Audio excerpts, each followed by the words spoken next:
할렐루야. 오늘도 새벽을 깨워 하나님 앞에 나와 온라인으로 예배드리는 성도님들을 환영하고 축복합니다.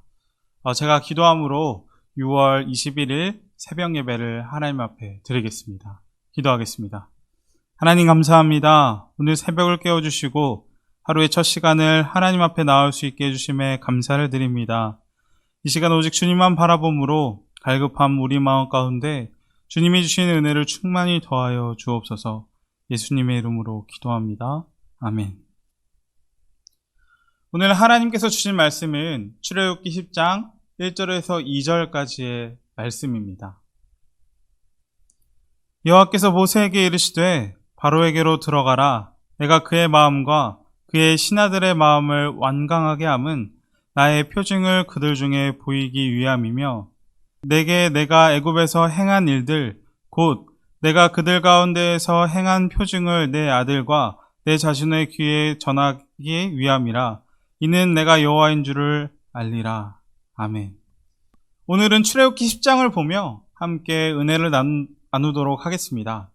최근 출애굽기를 보며 하나님께서 바로와 애굽에 내린 그 재앙들을 하나씩 보며 함께 은혜를 나누고 있습니다. 오늘 본문 출애굽기 10장에서도 하나님께서 그 바로의 완악한 마음 때문에 애굽에 8번째 재앙인 메뚜기 재앙과 9번째 재앙인 흑암 재앙을 내리는 것을 볼 수가 있습니다. 그래서 오늘 이 바로의 완악한 마음 때문에 내려지는 이 재앙들을 보면서 함께 은혜를 나누도록 하겠습니다. 먼저 8번째 재앙은 메뚜기 재앙이었습니다. 수많은 그 메뚜기 떼가 애굽을 덮었습니다. 이 메뚜기는 들에서 자라나는 모든 채소와 애굽에 있는 나무들을 싹 다 먹어치웠습니다. 그래서 애굽에는 더 이상 먹을 것과 식물들이 하나도 남아나지 않았습니다. 이때 바로의 신하들은 그 메뚜기 재앙을 보며 바로에게 이렇게 이야기합니다. 왕은 아직도 애굽이 망한 줄 알지 못하시나이까. 그러나 이 신하들의 말에도 불구하고 바로는 어떻습니까? 여전히 마음을 완악하게 하여서 마음을 돌이키지 않는 것을 볼 수가 있습니다. 그래서 하나님께서는 이 바로의 마음을 보시고 어떻게 하셨습니까? 9번째 재앙인 흑암 재앙을 애굽에 내리게 되었습니다. 애굽 전역이 아무것도 보이지 않는, 한 치 앞도 보이지 않는 흑암으로 둘러싸여 버렸습니다. 특별히 애굽은 태양신을 섬긴다고 알려져 있습니다. 이 태양신 우상은 이집트의 많은 우상들 중에서도 가장 핵심적인 신들 중 한 명이었습니다. 왜냐하면 이 바로가 태양신의 아들이라고 불리기 때문입니다. 그런데 하나님께서 애굽에 흑암을 내려서 아무것도 분명 해가 떠 있을 태양신이 역사해야 될 그 낮에 하나님께서 흑암으로 덮어서 아무것도 보이지 않게 하신 것입니다. 이것은 다시 말하면 하나님께서는 그 애굽의 주된 신 중에 하나인 그 태양신을 하나님께서 굴복시키셨다는 것을 알 수가 있습니다. 바로에게 세상이 진짜 신이 누구인지를 이 9번째 재앙을 통해 하나님께서 나타내신 것입니다. 그러나 바로는 어떻습니까? 8번째 재앙과 그 9번째 재앙에도 불구하고 하나님의 말씀을 듣지 않습니다. 애굽의 재앙이 올 때는 바로가 잠시 마음을 돌이키는 것처럼 이야기하더니 그 모세가 하나님께 기도해서 재앙들이 물러가게 할 때쯤이면 다시 마음이 완악해져서 원래 있던 자리를 돌아가고 하나님께서 보내신 모세와 아론을 왕궁에서 매몰차게 쫓아내버리는 것을 우리가 성경을 통해 볼 수가 있습니다. 분명 바로는 전능하신 하나님의 능력을 자신의 눈으로 직접 보았습니다. 수많은 애굽의 우상들을 하나님께서 차례로 굴복시킨다는 것을 바로는 본 것입니다. 그러나 그 하나님의 권능 앞에서도 마음을 돌이키지 않는 이유가 무엇입니까? 바로 이 바로 왕의 완악한 마음 때문입니다. 출애굽기를 보며 하나님께서 재앙을 내리시는 장면에서 계속 반복되는 단어가 등장합니다. 그 단어는 무엇이었냐면 완악이라는 단어입니다. 예전 성경에는 이 단어를 강팍이라고 번역하였습니다. 이 단어의 뜻은 이렇습니다. 성격이 까다롭고 고집이 세다. 바론이 강박한 마음으로 하나님의 진리를 가로막았고 그 때문에 애굽에 심판이 임하게 된 것입니다. 제가 최근 논란이 되었던 뉴스를 본 적이 있습니다. 그 뉴스는 무엇이었냐면 독도와 관련된 뉴스였는데 내용은 이렇습니다. 일본 정부가 도쿄올림픽을 위한 성화봉송 루트를 표시하기 위해 일본 지도를 새로 그렸다고 합니다. 그런데 그 일본 지도에 일본만 있어야 하는데 대한민국 영토인 독도도 같이 표기되었다고 합니다. 최근 일본에서 만든 이 지도는 언뜻 봐서는 독도가 있는지 없는지, 그 일본 지도를 보면 독도가 있는지 없는지 알지 못한다고 합니다. 그런데 그 지도를 확대해서 일본 옆에 있는 그 바다 쪽을 확대해 보면 독도가 일본 땅이라고 명확하게 그려져 있는 것이 발견된 것입니다. 분명 이것은 일본의 실수가 아니라 의도적으로 그렇게 그려놓은 것일 것입니다. 저는 이 기사를 보면서 이 일본의 뻔뻔스러운 태도에 너무나도 화가 났습니다. 분명 독도는 대한민국의 영토입니다. 최근 스페인 정부는 1730년대 스페인에서 그려진 조선 지도를 공개했는데 그 서양에서 가장 오래된 조선 지도에서도 독도는 한국 땅이라고 표시되어 있다고 합니다. 이렇게 수많은 증거들이 독도가 한국 땅인 것을 증거하고 있는데도 불구하고 일본은 여전히 지금까지도 독도는 일본 땅이라고 우기는 것입니다. 이것뿐만 아닙니다. 이것은 위안부도 마찬가지입니다. 일본은 한 번도 그 어린 소녀들을 강제로 동원한 적이 없다고 이야기합니다. 그 어린 소녀들이 자신들이 위안부로 지원했다고 주장합니다. 분명 이것은 사실이 아닙니다. 우리가 이런 일본 정부의 억지 주장을 듣고 있으면 마음이 어떻습니까? 정말 대한민국 국민으로서 분노가 치밀어 오릅니다. 일본이 사실을 이야기하지 않고 진리를 가로막고 있는 말을 하니까 우리 마음 가운데 대한민국 국민으로서 분노가 일어나는 것입니다. 그런데 우리가 생각해 봐야 할 것이 있습니다. 일본이 진리를 가리고 거짓을 하는, 뻔뻔스럽게 그 완고하게 거짓말을 하는 그 태도에 우리 국민들도 이렇게 화가 나는데 진리를 가리고 그 완악한 마음으로 인해서 하나님을 보지 못하는 그 바로를 보며 하나님의 마음은 얼마나 분노에 차있겠습니까? 분명 일본 정부는 독도가 한국 땅이라는 사실을 알고 있을 것입니다. 또한 위안부도 그녀들이 지원해서 위안부가 되지 않았다는 사실도 알고 있을 것입니다. 제가 생각하기에는 일본은 우리보다 독도가 한국 땅이라는 증거와 또 위안부 문제에 대한 더 많은 자료들과 증거를 가지고 있다고 생각합니다. 그렇다면 그들은 왜 그렇게 거짓 주장을 계속 뻔뻔스럽게 하고 있는 것일까요? 그것은 국가의 이익이라는 이도성 때문입니다. 역사적 사실을 알고 있음에도 불구하고 그들은 자신들의 이익 때문에 거짓을 일삼고 있는 것입니다. 이것은 바로도 똑같습니다.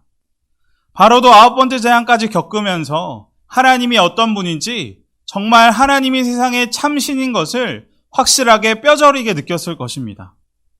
하지만 바로는 하나님을 알면서도 제국의 영광과 이익, 명예 때문에 끝까지 마음을 돌이키지 않았습니다.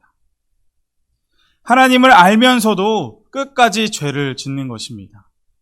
이 바로를 보며 우리가 다시 한번 우리 자신을 돌아보았으면 좋겠습니다. 사람들은 하나님을 알면서도 죄를 짓습니다. 이것은 하나님을 믿고 있는 우리도 다를 것 하나 없습니다. 우리가 짓는 죄 대부분은 죄인 줄 알면서 짓는 죄가 대부분일 것입니다. 제가 예전 창신동 헐버트홀에 있을 때 이런 경험이 있었습니다. 제가 길을 가는 가운데 골목에서 담배를 피는 사람들과 마주친 적이 있었습니다. 그런데 담배를 피는 그 무리 가운데 제가 아는 사람의 얼굴이 보였습니다. 그 친구는 누구였냐면 그 창신동에서 사역을 하는 가운데 만났던 한 중고등부 친구였습니다.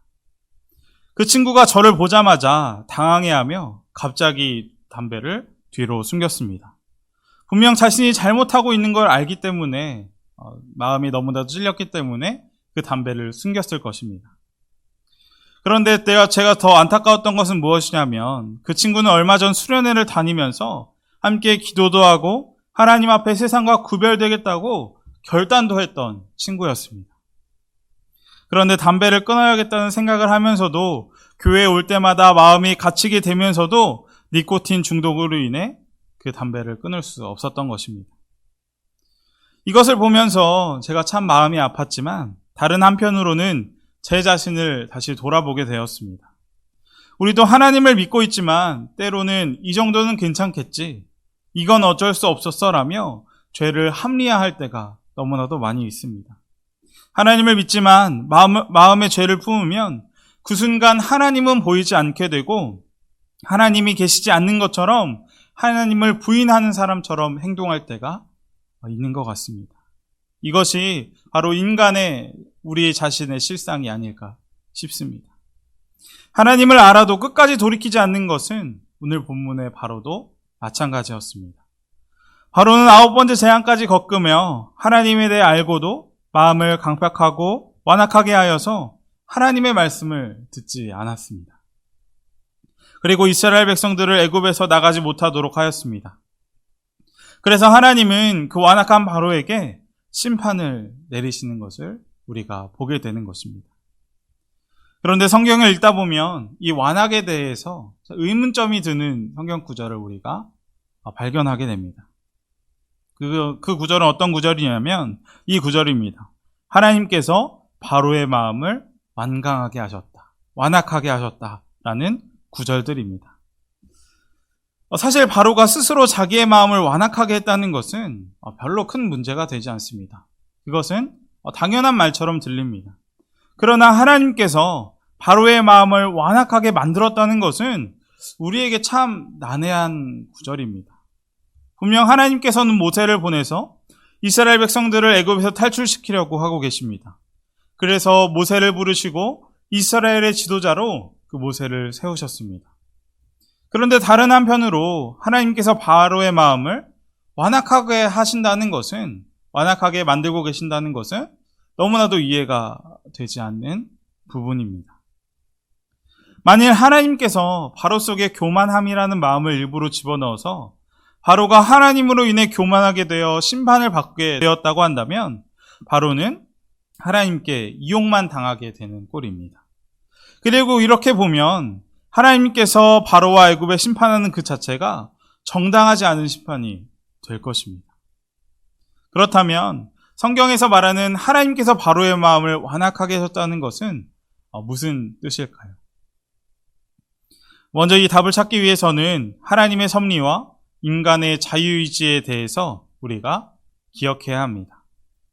분명 하나님은 인격적이신 하나님이십니다. 그래서 하나님은 인간을 창조하실 때 우리에게 자유의지를 주셨습니다.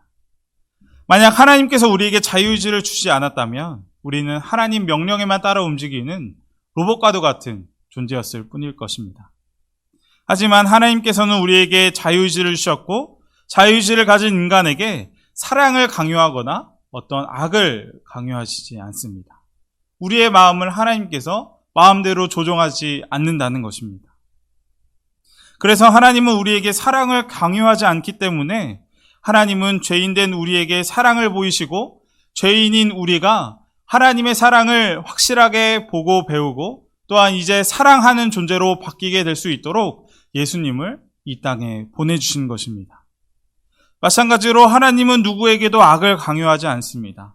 하나님께서 악을 강요한다면 하나님은 절대 공의의 하나님이 될 수 없을 것입니다. 하나님은 우리에게 자유의지를 주셔서 스스로 하나님을 따를지 악을 따를지 선택하게 하셨다는 것입니다. 이것은 바로도 그렇습니다. 바로도 선택할 기회가 있었습니다. 분명 하나님의 심판은 단순한 하나님이 벌을 주시는 심판으로 끝나지 않습니다. 하나님의 심판은 바로에게 주어진 기회였습니다. 하나님은 분명 바로를 한 번에 끝내시고 이스라엘 백성들을 하나님의 힘으로 한 번에 출애굽시킬 수 있는 분입니다. 그러나 하나님은 그렇게 하시지 않았습니다. 그 이유는 무엇입니까? 하나님은 10번의 심판을 통해 바로와 애굽 사람들의 마음을 돌이킬 10번의 기회를 주신 것입니다. 그러나 바로는 어떻게 합니까? 이 하나님의 10번의 기회 앞에 오히려 더 마음이 완악해져 갔습니다. 이것은 마치 햇빛 아래 있는 얼음과 진흙과 같습니다. 따뜻한 햇살이 얼음에 비치면 얼음은 어떻게 됩니까? 녹을 것 같지 않던 그 딱딱한 얼음이 햇빛으로 인해 녹아서 물이 됩니다. 그런데 진흙은 어떻습니까? 진흙은 햇빛이 비치면 비칠수록 더 단단해지고 나중에는 완전히 말라 돌처럼 되게 되는 경우를 우리가 보게 됩니다. 이것은 하나님도 마찬가지입니다. 마태복음 5장을 보면 하나님의 해가 악인이든 이로운 자든 모든 사람에게 비춰진다고 했습니다. 그리고 이 하나님의 해가 모든 사람에게 비추어서 그들을 생명과 구원으로 인도하신다고 말씀하십니다.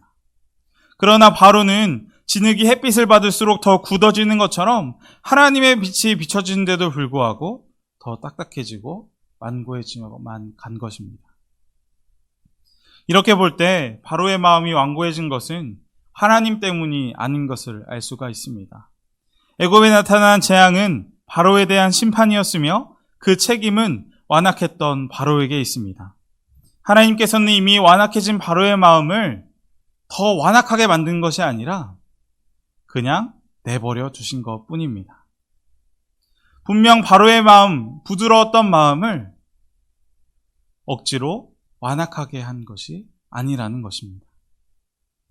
이 바로의 마음이 로마서 1장 28절에 잘 나타나 있습니다. 로마서 1장 28절엔 이렇게 기록되어 있습니다. 또한 그들의 마음에 하나님 두기를 싫어하며 하나님께서 그들을 그 상실한 마음대로 내버려 두사 합당하지 못한 일을 하게 하셨으니. 하나님께서 바로의 마음이 완악하게 만든 것이 아니라 죄 가운데 내버려 뒀다는 것입니다. 때로 우리도 우리의 마음이 완고해질 때가 있습니다. 로마서 1장 29절부터 31절까지는 사람의 마음이 완악해져서 하나님께서 그냥 내버려둔 사람들의 죄에 대해 열거하는 것을 볼 수가 있습니다. 그런데 너무나도 깜짝 놀라는 것은 무엇이냐면 그 죄 항목에 우리가 쉽게 저지르는 죄들이 나온다는 것입니다. 시기, 분쟁, 수군거리는 자, 오만한 자, 자랑하는 자, 부모를 거역하는 자 등등 우리가 이 죄에 걸리지 않는 사람은 단 한 명도 없을 것입니다. 그리고 이 죄들을 방치한다면 우리는 바로의 마음과 다를 것 없는 완악한 마음이 되어갈 것입니다. 따라서 우리가 바로와 같이 되지 않도록 우리의 마음을 지켜야 할 것입니다. 잠언 기자는 이렇게 말합니다. 모든 지킬 만한 것 중에 더욱 내 마음을 지키라. 생명의 근원이 이에서 남이니라. 생명의 근원되는 마음을 지키는 것이 얼마나 중요한 것인지 오늘 본문을 통해서 다시 한번 기억하게 됩니다. 그렇다면 그 바로와 같이 하나님을 알면서도 죄를 지어가는 우리의 마음을 어떻게 죄로부터 지켜야 할까요? 그것은 베드로와 유다를 보면 알 수가 있습니다. 베드로와 유다, 그들은 주님 밑에서 3년 동안 같이 동고동락하며 지냈던 제자들입니다. 그들은 예수님께 말씀을 직접 배웠습니다. 산에서 들에서 하나님의 마음이 어떤지에 대해서 가르침을 받아왔습니다. 그런데 그들은 결국 마지막에 어떻게 해야 됩니까? 결국 예수님을 배신하는 것을 볼 수가 있습니다. 유다는 정치적 기대와 자신의 야망이 이루어지지 않자 예수님을 은30에 팔아넘겼습니다. 이것은 예수님의 수제자라 불리던 베드로도 마찬가지였습니다. 베드로는 예수님께서 잡혀가시던 날 자기가 살기 위해서, 자기도 잡혀가지 않기 위해서 예수님을 모른다고 3번이나 부인했습니다. 또한 예수님을 저주하기까지 하는 것을 우리가 성경을 통해 볼 수가 있습니다. 어떻게 보면 유다와 베드로, 주님을 똑같이 배신한 제자들인 것입니다. 그러나 그들에게 한 가지 차이가 있다면 그것은 바로 회개였습니다. 가룟 유다도 자신이 잘못한 것을 알았습니다. 그래서 은30을 다시 대제사장들에게 도로 돌려주었으나 끝내 회개하지 않고 목을 매달아 스스로 목숨을 끊은 것을 성경을 통해 볼 수 있습니다. 그러나 베드로는 어떻게 합니까? 베드로는 통곡하며 회개했습니다. 아마 주님을 배신한 자신을 보며 가슴을 치며 울었을 것입니다. 그리고 부활하신 예수님을 만나 새롭게 되었고 후에 예수님을 증거하는 사도로 주님께 쓰임 받는 것을 볼 수 있습니다. 이것이 바로 거듭난 자녀의 증거가 아닐까 합니다. 회개는 참으로 구원받은 자임을 보여줍니다. 우리도 하나님을 알면서 지는 죄가 있습니다. 그 죄 앞에서 넘어질 때가 얼마나 많은지 모릅니다. 또한 우리의 마음이 바로처럼 완악해질 때도 수없이 있습니다. 그러나 믿음으로 구원받은 하나님의 자녀는 회개하고 다시 한번 하나님께로 돌아가야 할 것입니다. 우리는 그 죄 앞에서 수없이 넘어지지만 중요한 것은 우리가 회개를 통해서 점점 주님 닮은 모습으로 성화되어 우리의 믿음의 경주로 끝까지 잘 맞춰서 그 하나님 앞에 나아가야 할 것입니다. 그럴 때 이 회개를 통해서 점점 작은 예수로 변화되어 많은 사람들에게 그리스도의 향기를 전할 수 있을 것입니다. 말씀을 마치겠습니다. 많은 사람들이 하나님을 부인하며 완악한 마음으로 살아가고 있습니다. 그러나 중요한 것은 어둠은 절대 빛을 이기지 못한다는 것입니다. 이럴 때일수록 우리가 오직 주님만 바라봄으로 마음을 지키며 살아가기를 주님의 이름으로 축복합니다. 이 시간 함께 기도하기 원합니다. 첫 번째로 기도할 것은 오늘 말씀처럼 우리가 바로와 같이 완악한 마음이 되지 않도록 우리의 마음을 지켜달라고 하나님 앞에 기도하도록 하겠습니다. 하나님께서 우리와 함께 하셔서 내가 나의 주인으로 살아가는 것이 아니라 하나님께서 우리의 주인 되셔서 우리의 삶을 다스려 주시고 주장해 달라고 이 시간 첫 번째로 기도하도록 하겠습니다. 두 번째는 나라를 위해서, 우리 교회를 위해서, 가정들과 자녀를 위해서, 그리고 환우들을 위해서 기도하도록 하겠습니다. 특히 코로나 백신을 맞는 성도님들이 점점 많아지는 가운데 있는데 부작용이 없이 잘 백신이 지나갈 수 있도록 기도하도록 하겠습니다. 제가 기도하고 오늘 말씀 마치도록 하겠습니다. 하나님 감사합니다. 오늘 바로의 완악한 마음을 보며 함께 은혜를 나누었습니다. 우리의 마음이 바로와 같이 완악한 마음이 되지 않게 하여 주옵소서. 그러나 때로 우리의 마음이 완악하게 되어서 죄의 유혹에 넘어질 때가 많이 있습니다. 우리의 모든 연약함과 아픔 십자가 앞에 내려놓습니다. 오직 주님의 보혈로 깨끗하게 하시고 세상에서 구별된 삶으로 살아갈 수 있도록 성령님 저희를 붙잡아 주옵소서. 예수님의 이름으로 기도합니다. 아멘.